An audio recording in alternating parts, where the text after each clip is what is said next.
Over the course of a year, do you think they can, It's can possible. potentially make a lot of money here? Yeah. I will offer you 10,000, 15,000. So that is a big temptation. Yeah.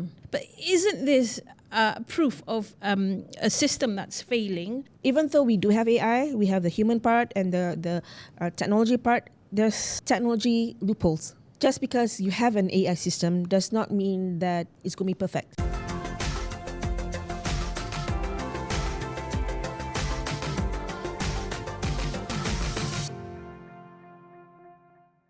Hello, everyone, and welcome back to another episode of Beyond the Headlines, your go-to space for all the top stories that made the week's headlines and more. I'm Hazwin Hassan. Today, we're taking you to the front lines of Malaysia's border security, where a recent exposé has revealed troubling checks in our immigration system. A scheme so simple, yet dangerous. And what's worse is that it's not just about a few rogue officers. It's about a system that's overloaded, undermanned, and exploited from within. In case you missed it, in early July, 4 immigration officers stationed at Johor's CIQ Bangunan Sultan Iskandar, or BSI, Malaysia's busiest land border checkpoint with Singapore, were arrested by the Malaysian Anti-Corruption Commission. These officers were found to be stamping foreign passports without the actual passport holders being present in exchange for bribes. The syndicate offered what amounted to a fast pass into Malaysia for foreigners, especially those who risk overstaying, working illegally, or re-entering without valid permits. It was later revealed that this was not a one-off, but a systematic abuse of loopholes within our entry processing system. The term flying passport refers to the way these documents were passed between third parties or runners and not the travellers themselves to get stamped by corrupt officers. So what does this mean for our borders, our security and public trust? Here in the studio with me to help break it all down is Associate Professor Dr. Kashina Ayumat Saad from the Malaysia Crime Prevention Foundation, or MCPF for short. Professor, welcome back to the show. Thank you for inviting me. Great to have you. Great to have you back. Always a pleasure to have you on the set with us. So I'll just start with the most obvious question here. Mm-hmm. Just how serious is this syndicate, the Flying Passport Syndicate, from a crime prevention point of view and the modus operandi that goes behind it all? Okay. Even one case is serious and worrisome. This is because of the uncertainty. What this individual, having this entry document, will do once inside the country. We don't know. Trust in fellow humans is one thing, but there are limits. There is no guarantee that this individual staying and roaming in Malaysia will not violate our laws or cause mischief. On top of that, in many cases, such individuals do not know our laws and our melting pot of cultures. So some come into the country and bring their own laws, their own way of living that can actually be problematic in the short and long terms. When we talk about modus operandi, this is pertinent because modus operandi refers to a pattern of actions, a pattern of behaviors. Right. So it's not a one-off incident. It's not an isolated case. There is definitely modus operandi behind these flying passport schemes. When we talk about the flying passport, MO, it is a serious concern for crime prevention and immigration, for security in Malaysia and in many developed and developing countries. So it's not only Malaysia that has this problem of flying passport. So what actually it involves, this scheme, it involves the illegal use of passports. It can either be stolen, it can be forged, or it can be borrowed. Someone could have done something bad to it. They have been manipulated. They have been, something's been done about it, on the passports itself to facilitate cross-border movements. So this is often linked to human trafficking. We have it also in cases of illegal migration or transnational crime. So the official document is somehow manipulated by crime syndicates for nefarious purposes. Passports are stamped without the holder being physically present. So we don't know what's going on actually. How did they get it? Who are the people involved? Why it is a serious issue in Malaysia, we can trace it through past research into 4 categories. Number 1 is border security threats. Number 2, links to organized crime and human trafficking. Number 3, terrorism and transnational crime risk. And number 4, economic and social impact. Now, when we talk about border security threats, Malaysia's strategic location in Southeast Asia makes it a transit hub we know this over the years for illegal migrants, including victims of human trafficking and foreign workers entering without proper documentation. So this is because there is a need for cheap foreign labor. So when they come into Malaysia, a lot of companies that are involved in, for example, in infrastructure, for example, in buildings, sometimes it's in the factories themselves, they're not willing to pay the minimum wage that Malaysians ought to get when they work in those situations. So they will get foreign laborers and they will contract it, taking foreign agencies in the main country. For example, it could be our own area, Indonesia maybe, or maybe Thailand. So there are agents there who try to get their own people to come over to Malaysia under so-called advertisements offering good positions in the country. Right. So there are many loopholes there. So that is a serious concern when we talk about border security threats. What happens is that criminals or syndicates exploit weak passport checks, especially at land border areas and airports. And this is a serious concern because we have genuine people who come into the country to visit, maybe relatives for a holiday, or maybe it's because of medical tourism, and they unfortunately are scrutinized when we have cases where people who come into the country through illegal means. Right. Yeah. So second aspect is links to organized crime and human trafficking. Flying passports are commonly used by human trafficking syndicates. Not all the time, but a huge bulk of it are by human trafficking syndicates to move victims across borders. And some cases also involve corrupt immigration officers who facilitate the entry of individuals using fake or altered passports. Sometimes it's used, some countries are used as transit points. Sometimes they use it as a flooding technique, whereby they will get a huge number of people, for example, tourists who go on a tourist bus. So there's 40 people there, 35 people there, maybe one of them. So when there's a huge volume of people coming in, the system is flooded and they just quickly go through the checkpoints. So that is a danger when it look into the aspect of linkage to organized crime and human trafficking. On the aspect of terrorism and transnational crime risk, this enables problematic individuals to remain in Malaysia. Okay. That's what we don't want. Right. So probably there are criminals in their own countries. They try to escape from the bad things that they've done in their own country. They come to Malaysia, they hide. Okay. And when they hide, we don't know what's going on. That's right. Because then they create a hub of their own, a new gangster, or a new society of bad apples. So this poses a huge danger to Malaysians because there is a duty of care to ensure that our own people are safe from these syndicates, are safe from being victimized.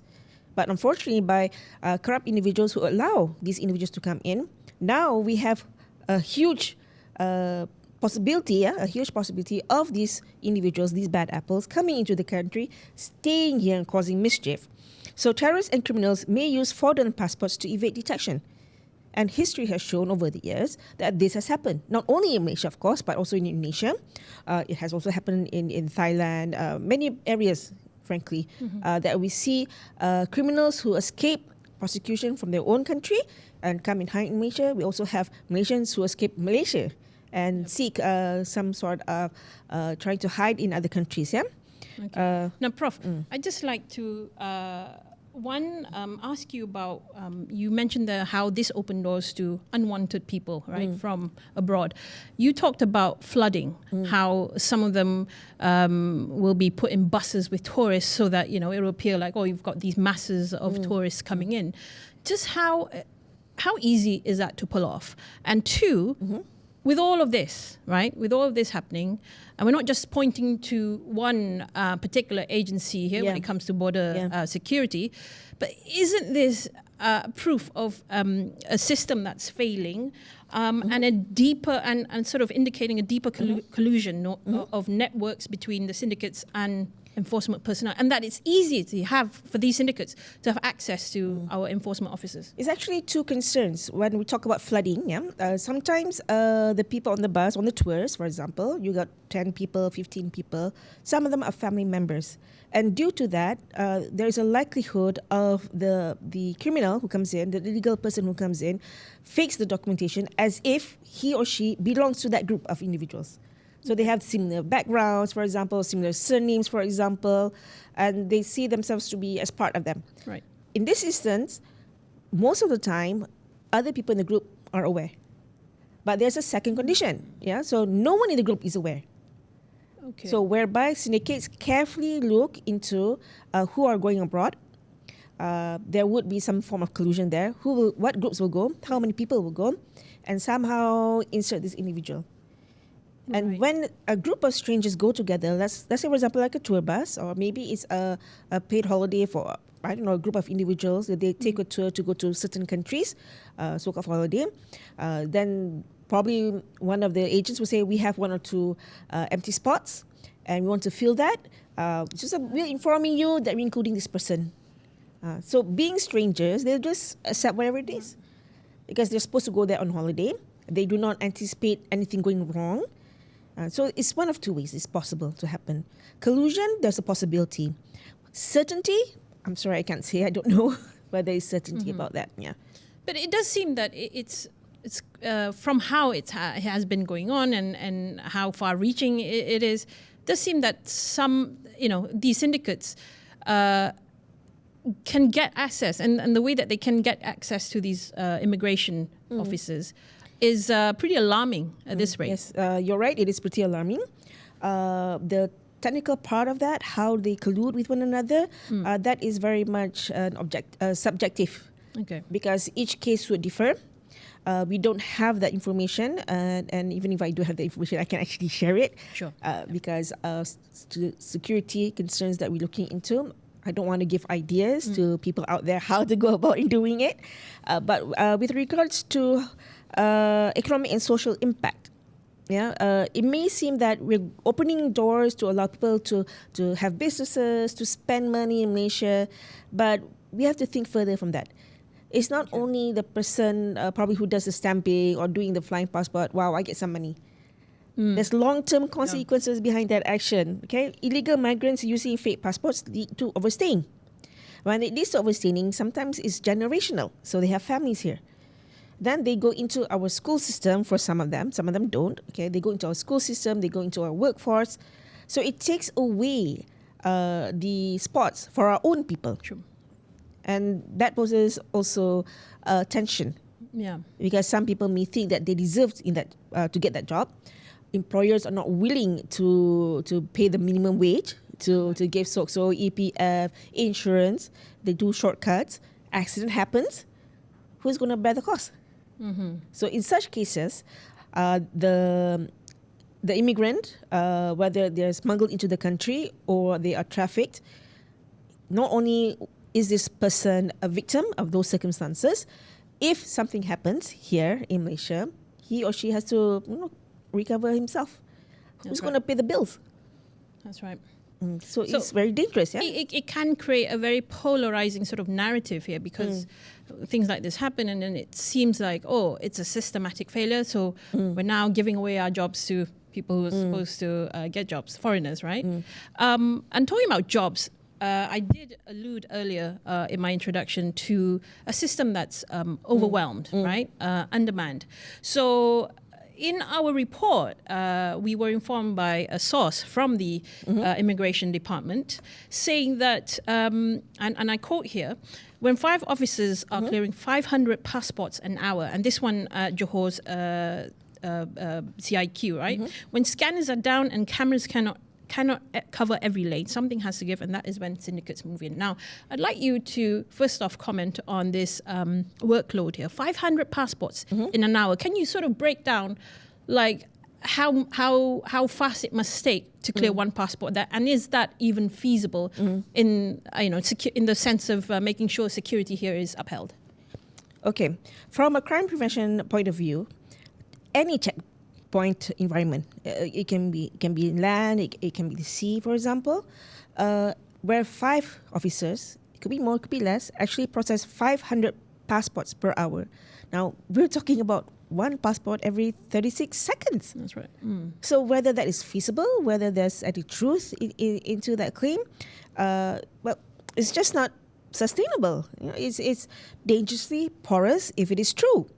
because it means there's actually behind that, it means there's a pressure cooker setup. Yeah? Right. So this pressure cooker setup creates the perfect area, perfect storm, perfect opportunity for systemic failure, insider exploitation, as well as syndicate infiltration. It creates a high-risk environment right for exploitation, traffickers, criminals, corrupt insiders. Having this situation is extremely dangerous from a crime prevention standpoint because of chain reaction. So from systematic vulnerabilities that are exploited by criminal syndicates or individuals, it will then move on to chaos within the organization, within the country. And this chaos is then further exploited by syndicates, which leads to consequences for national security. Right. So the long-term consequences, it's not just the immediate ones that are concerning, because it enables people to view the system as something very untrustworthy. Okay. So from there, it will snowball into bigger and bigger problems. Yeah. So with regards to a question whether this is individual integrity or systematic of a system that is buckling under operational pressure, in countries that have this flying passport issue, okay, bear in mind Malaysia is not the only country who have this issue. A lot of research in Malaysia as well as overseas and reports indicate that this is not just a failure of individual integrity, as well as manifestation of pro-traits, for example, the social context, but also the symptom of deeper systematic weakness. So it's not either or, it's a combination. So it includes operational pressure, weak oversight, and institutional vulnerabilities. So what this actually means is that the broader context reveals structural vulnerabilities that enables and actually provides incentives for pro-criminal people to do more misconduct. So the key factors underlying this flying passport issue can actually be grouped into two. We're looking into psychosocial factors as well as the systematic and structural failures. So with regards to psychological factors, we're looking into rogue officers who facilitate the crime. There's a culture of impunity. Perhaps it's not only one or two, it is from higher up to down. So sometimes the officers at the counter, they only get a little bit, maybe I'm not sure. But the people behind the closed doors, perhaps they get more. So it's a whole system. You have also external pressures fueling a problem. For example, as I mentioned before, high demand for cheap foreign labor, sophisticated syndicates who exploit Malaysia's visa-free entry policies. For example, what we currently have with China, with India, what's going on in America, for example, with the tariff situation. There's conflict and unrest in neighboring countries. So more and more people are coming into Malaysia because Malaysia is seen as an ideal country to stay and work. I want to go back to your point on the culture of impunity, or rather the culture of letting this happen. That there is that culture of corruption, and that it goes overlooked, perhaps because it involves people even at the very top, right? Again, I think that mixed with, say, the overwhelming situation there, with the workload there, it creates a recipe for this to happen, doesn't it? Yeah. But now this is the big but here. We have introduced more sort of digitized measures, right? Digital measures to become the fallback on that. So that's supposed to serve as a buffer here. If the human interventions don't quite work or don't quite catch the bad guys, the QR codes, the AI operated scanners and all that should work, should kick in. So is this also an indication of the failure of the digital structure here, or digital mechanisms in place? Now, in a way, you're correct, but it looks into both sides. So it has to be a balance between the two. For example, when we talk about culture of impunity, not only it happens in Malaysia, not only in certain authority figures, authority agencies, many agencies, there's always light punishment. We don't hear of stories whereby people with misconducts who are immediately terminated. Most of the time, when there is misconduct, they are transferred to a different place, transferred out. Right. Now, some countries, they have no tolerance about this. If there's any evidence of misconduct that is so grievous that poses harm to the country, to the sovereignty of a country, they will immediately terminate this person, put in jail, will not allow him to work in any capacity in the government, for example. Right. So totally break off his potential to commit crimes, corruption in other parts of the country, in other parts of the government, for example. Yeah. So culture of impunity is one of the issues because it looks foremost at the individual's behavior, individual's intention. So when this person goes into an organization, there are like-minded people there. Okay. So that will then become a big opportunity because everyone will take pieces of the pie. That's true, yeah. And actually, to second this point, MCBA, or Malaysian Border Control and Protection Agency, newly appointed director, Dato' Sri Muhammad Shuaili Zain, he talked about this and how it's part of protocol to transfer officers over to other posts, be reassigned, because you just can't simply remove them, completely out of the system. But now for people who may, point to, transfers are not enough, or people who might be even accusing the MCBA of a cover-up because it's just transfers, you're transferring them from A to B. What's your comment? Like, should we just go straight ahead with if they're corrupt, they're found to be corrupt, why keep them in the system? Okay, we need to look into how they were recruited into the organization in the first place. Okay. So were there any screening to look into potential, possible pro-criminal traits of that nature? That are people who are pro to corruption, who, bad seeds, because bad seeds will grow into bad apples. So also, is the culture in place already permissive of corruption to occur? Right. So there's two instances there. So a person who comes into the organization may not have those pro-criminal traits. Recruitment is done properly, but when he or she goes into that workplace and finds that, hey, corruption can happen. So why not I take a piece of the pie? That's so right. Instead of trying to stay away, then he or she goes into the system because there'll be backup. Right. Because it's not one person who does it. So if there's 5 or 6 people, so each of them can become backup of the other person. Okay. So they kind of safeguard their own interests.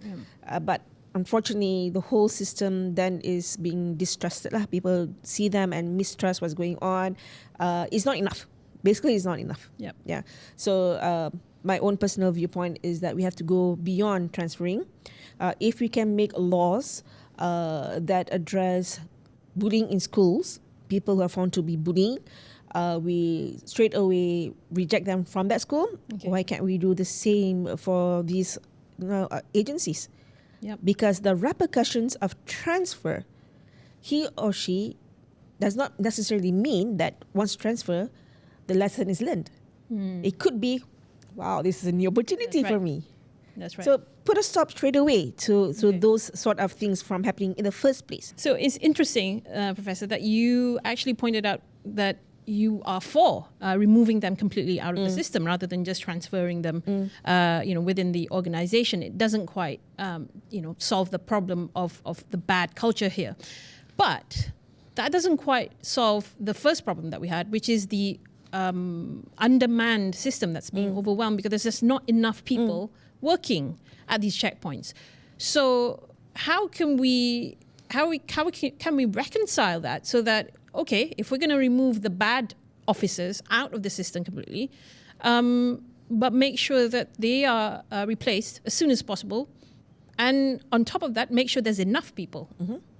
Yeah, that is definitely a concern because given opportunities, how many people, logically talking, reasonably talking about it, would like to work as an immigration officer? Okay, given their skills, their knowledge base, they have degrees, maybe extremely good degrees, why then should they work as an immigration officer when there are other opportunities? So what would actually motivate them to be an immigration officer? Right. So that is one thing that really needs to be addressed by people who are going to recruit individuals, Malaysians, to be part of the immigration force, police force, maybe with regards to the fire brigade, maybe with the whatever agencies that you have actually. That's right. Even teachers. So why would they work in that position, having the background that they do, when they could work in other occupations that give them better, not only salary, but better benefits, better health benefits? Now, Prof, clearly there's a monetary incentive here because, they're probably getting paid quite a fair bit by the syndicates. And earlier you were telling me just how much they can earn off of an assignment or a period in which they would allow these ghost travelers, as they say, right, to come in. Could you just sort of revisit that point and how this festers the crime? Because again, the money is a little bit too good to resist. When we talk about people who just join any organization, so probably a basic salary with the incentives in Malaysia, probably they get around 3,500. So it's over time that you'll get more and more. But maybe when they go and become the head of the department, and then probably they will go up to 10,000, 15,000, maybe. But that is very long. Okay, so when syndicates offer individuals working in these authority agencies for a time period. So I have a certain group coming in between 1 January and 10 January. I will offer you 10,000, 15,000. So that is a big temptation. Because if this individual's salary is only 3,000, 4,000, and for half the time period of getting that 3,000, 4,000 salary, he or she can get 3 or 4 times. So 5 figures for a month. For half a month of work. Or even less. Okay, it can be for 3 days. Wow. It can be for maybe 2 hours. When the plane is coming down, okay, the plane is coming here, this is the number plate. We're going to have 50 people coming in. So make sure everything goes smoothly. And here I'll give you a certain amount of money. And most transactions are conducted cash. Because if you put it in the bank, there's paper trail. That's right. So over the course of a year, do you think they can, it's potentially make a lot of money here? Yeah, and for half or less time from their real jobs. So that is something that actually pulls people, especially in situation now whereby everything is pricey. Right. Okay. And sometimes families have many children, mouths to feed. Perhaps their parents are staying with them, or they have other family members staying in. Sometimes it could be because of greed. Yeah, so you get people who want to live a lifestyle beyond their salaries. So something fishy is going on. So definitely, things like that when they pop up, it's already a red flag. Yeah. So this is another thing that security organizations, agencies can look into. And they have to keep tabs. Yeah, Definitely. they have to keep tabs. What are the people buying? They should not be able to afford it. That's right. Okay, it's not possible that all these officers have a relative who died and give them a big amount of money. Do you think that adding to this, it would be better to invest in more incentives, say for whistleblowing or to report if you know of anything? Yeah, definitely. Rather than, going the other way around where, clearly what's happening here is the monetary motive here. Yeah. Obviously, it's the money involved. You get paid around what? To get the passport stamped, it will go up to maybe 1,800, 2,000. It used to be less, but it's more expensive now, right? Because the value of major passport is coming high. into the we country. do have a great coverage in terms of our countries that we can visit, right? So, my question is, so instead of just focusing on the retribution that after the crime has happened, why It's not very give more? reactive. Exactly. Why not give more incentives from two officers within the agency to call out the crime in the first place? I totally agree, because when we talk about crime prevention, there's 3 levels. It's proactive, reactive, and situational. Right. So in many countries around the world, the focus is reactive. Something bad happened, someone suffered, someone dies, then action is going to be taken. You're right, we should, in the Malay language, sediakan payung sebelum hujan, yeah? Prepare the umbrella before it rains. So prepare for eventualities. So provide people with incentives not to do crime. Right. So in studies of criminology, we don't only focus on reasons why people do crime, but we also look into reasons of why people do not do crime. Right. So that is a big chunk of research, a big area that not many people are focusing on. They focus on what is already known, why people commit crime. But when you look into that perspective, not everyone commits crime. So you're looking at a very small fraction of society as a whole. Yep. So if you focus on what are the reasons the rest of society provides, uses to stop themselves from becoming corrupt, from not having integrity, for example, beyond monetary values, beyond monetary needs. The Whistleblower Act, for example, is a very good example. Many people are still unaware about what you can get, what the benefits. Because say, for example, you offered a bribe of 1 million ringgit. There are two conditions. One, you take that money, but you give that money then to the police or authorities because you want to use that money as evidence that it happened. Or you don't take the money, but you still inform. That case is reported, it goes to court, it is solved, there is evidence. So you were offered 1 million, you will actually get that 1 million. It's 1-to-1. Yeah. Which is great. Yeah. So if you were offered 20,000, it goes to court. Of course, you have to go up and down to court, definitely. The case has been proven to be beyond reasonable doubt. That was the case of bribery. So you get back that money. Going back to your earlier point, you wanted to explain how we use AI and perhaps why it's probably still not enough. Do you want to go back to that point? Here it is. Okay. Actually, even though we do have AI, we have the human part and the technology part, there's technology loopholes. Just because you have an AI system does not mean that it's going to be perfect. AI learns, for example, deepfake, for example, ChatGPT and all these things. The algorithm is a learning algorithm, so it takes time to learn. But saying that, there's always things that it cannot take into consideration. For example, if the person is a twin, is a triplet. Right, okay. There is more than 50% similarity between individuals' faces. So the technology marks them as the same or similar to be the same person. Yeah. Because, for example, flying passports, the person is not there in front of the officer. So they just scan the photo. Right. So there's a little bit changes. Probably they say, okay, this person has aged. So the photo was taken, even though it's recent, it was probably like an injury. So they put a plaster somewhere, they draw a mole somewhere. And it's like, this is minor issues. So there's loopholes in technology. Right. So totally depending on AI is not good. Totally depending on manual system is also not good. You need to combine the two. So there are checks and balances in place in other countries, for example, Australia, Singapore. So they increase their tech capability, they increase their manual system as well. So it reduces the possibility of flying passports, people coming into the country illegally.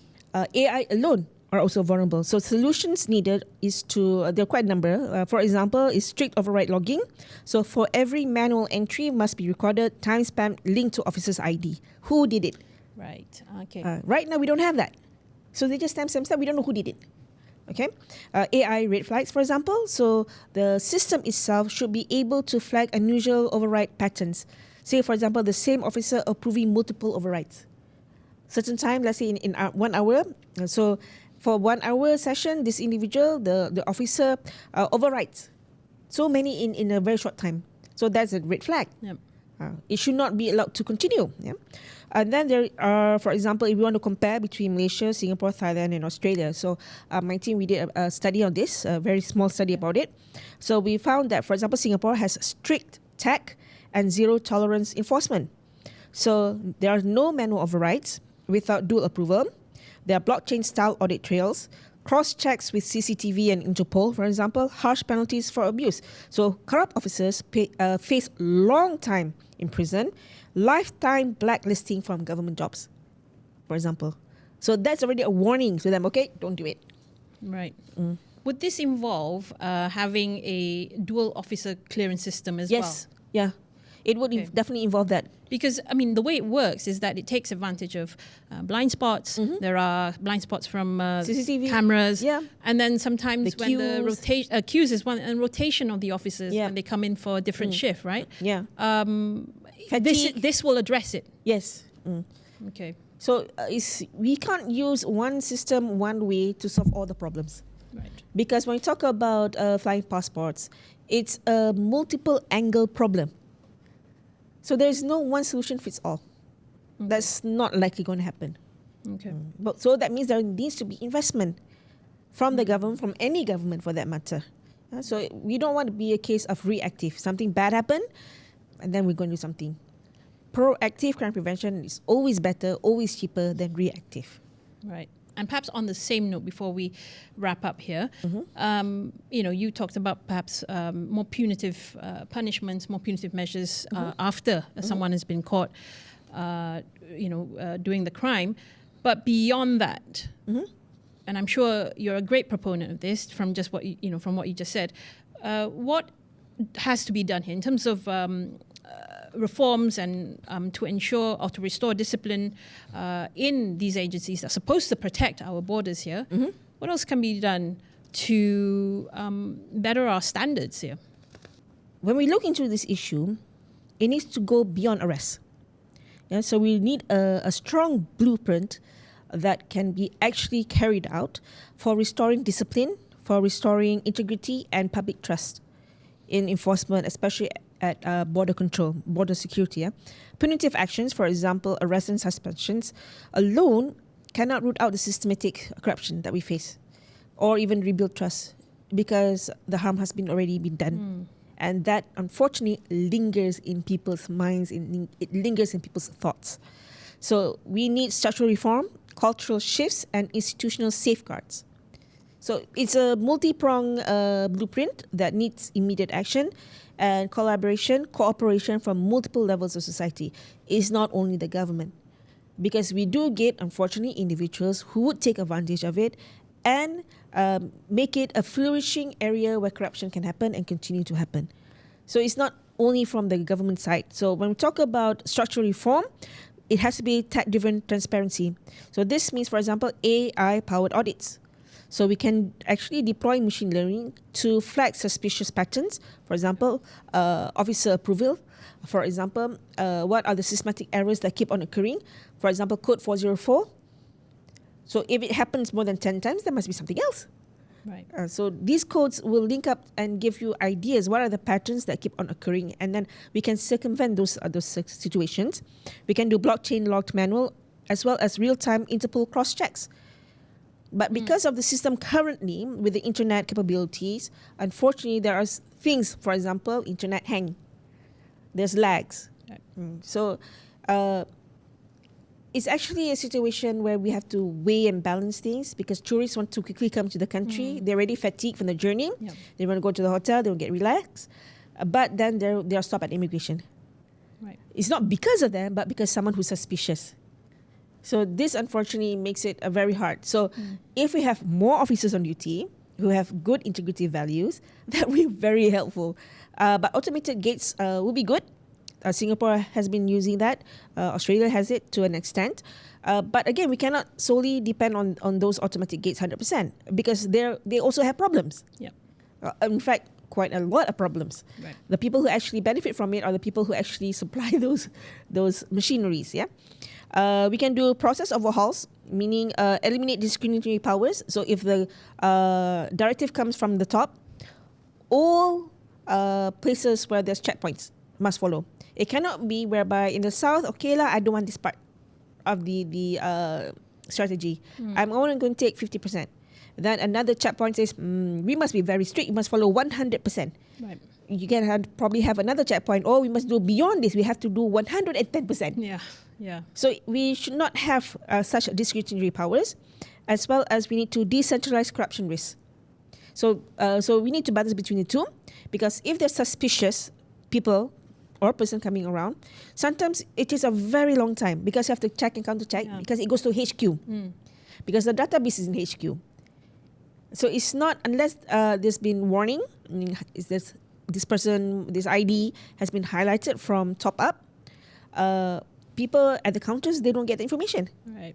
So if that information on the corruption risk, every checkpoint. Okay. So instead of having to wait. Would this, though, be a sort of a turning off for tourists to come in, knowing that, they have to queue for hours just to get in? I think Malaysia has a more important role to ensure security and safety for its own people of over 30 million. Right. So security and safety does For our own people have to first, come I think. first. Yeah. Tourists, they do bring in money. It's good for the country. We are getting more and more tourists coming into the country, more so than Thailand, for example. It's good when we talk about the economics, but that should not be the driving force to ensure that we are a developed country. We are based on our people as helpful, as very nice, very hospitable countries, very engaging with foreigners. Yeah. But if our own people feel that we are being manipulated, our rights being taken away, it's going to slowly turn. Yeah. And I suppose from what you said earlier, the systems have to complement each other. It won't be perfect. Yeah, But we definitely. get enough to get it working. Yeah, and you will see a gradual reduction.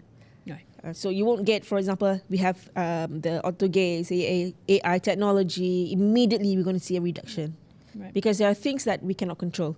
For example, if there are refugees coming in, if there's war, conflict going on. So there would be emergency situations whereby we have to also deliberate on the need to reduce stringent measures, for example. Okay. All right. Well, wonderful, interesting insights there, Professor Gashina. Thank you so much for your time You're welcome. on Beyond the Headlines today. Right. Well, unfortunately, folks, that's all the time we have on this episode of Beyond the Headlines.